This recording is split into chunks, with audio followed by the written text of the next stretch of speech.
In this lesson, we'll be examining VLAN security. We'll look at a specific attack that targets VLANs, as well as ways to defeat it and further lock down your VLANs. The attack we're going to look at here is called VLAN hopping. VLAN hopping is the act of getting from one VLAN to another VLAN when you wouldn't otherwise be authorized to do so. For instance, in the diagram shown here, this workstation is on VLAN 10 and the server is on VLAN 20. There may be an ACL stopping VLAN 10 traffic from getting to VLAN 20. However, the attacker has created a trunk link between his switch and the PC. If dynamic trunking is turned on the port, then the trunk link is going to be automatically negotiated.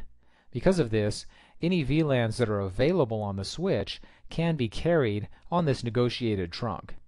Because he has access to all the VLANs on the switch, the attacker can then send traffic wherever he wants, in this case to VLAN 20. Another method of VLAN hopping is shown here. It's known as double tagging. In this type of attack, the attacker sends out a frame with two .1Q headers attached. The outer header is the native VLAN that the attacker is on. This is the same native VLAN as the trunk link. The inner header is the VLAN that he wants to attack. What happens is, the frame is sent to the first switch. The VLAN 10 header, or outer header, is stripped off. The frame will then be forwarded out all of the ports on the switch that are on this native VLAN, including trunk links. When the second switch receives the frame, only the VLAN 20 header or inner header will remain, and this will be flooded out all ports on that VLAN.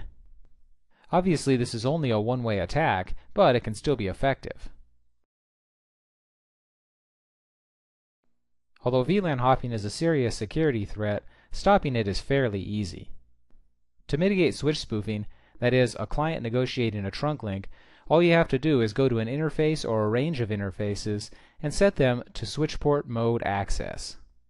In access mode, a switch port is only going to allow a client connection. Dynamic trunking will be turned off.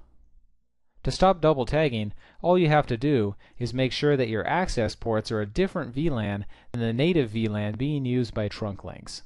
This is done with switchport access VLAN and then an unused VLAN.